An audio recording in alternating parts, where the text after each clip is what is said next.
Bonjour à tous et bienvenue sur Mac Forever. Aujourd'hui on vous présente un clavier un peu particulier fabriqué par Logitech, le K780.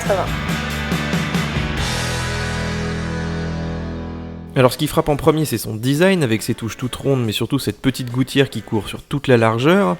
Elle sert en réalité à venir glisser un iPhone ou un iPad tout en offrant un angle de vision adapté à la frappe. La connexion se fait donc en Bluetooth et une fois que tout est configuré, ce qui prend que quelques secondes, on peut choisir l'appareil sur lequel on va aller taper son texte en sélectionnant simplement l'une des trois touches situées en haut du clavier.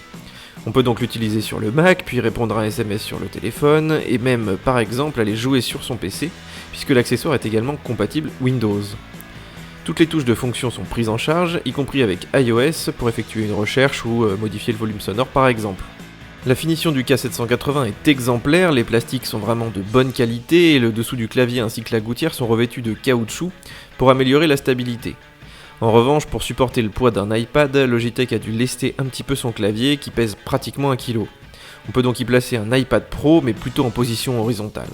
Sur ce K780, la frappe est douce, assez silencieuse et le contact avec ces petites pastilles rondes est vraiment agréable. En venant d'un clavier Apple, l'adaptation a été très rapide grâce à un écartement des touches quasi identique. Par contre, le clavier est plus compact grâce à une disposition héritée des claviers de portable. Deux petits défauts quand même, le verrouillage des majuscules ne s'allume pas, ce qui est assez gênant, et la touche de suppression vers la droite a été reléguée tout en haut du clavier. Alors moi je trouve que c'est vraiment dommage car après 2 mois, je n'arrive toujours pas à m'y faire. Enfin, pas de rétroéclairage non plus, mais bon, sur un clavier sans fil, Logitech a sans doute préféré privilégier l'autonomie. D'ailleurs, il fonctionne avec des piles et non une batterie, mais d'après le constructeur, on devrait les changer que tous les 2 ans. Dans le compartiment, on trouve aussi un dongle Bluetooth pour ceux qui n'auraient pas de machine équipée.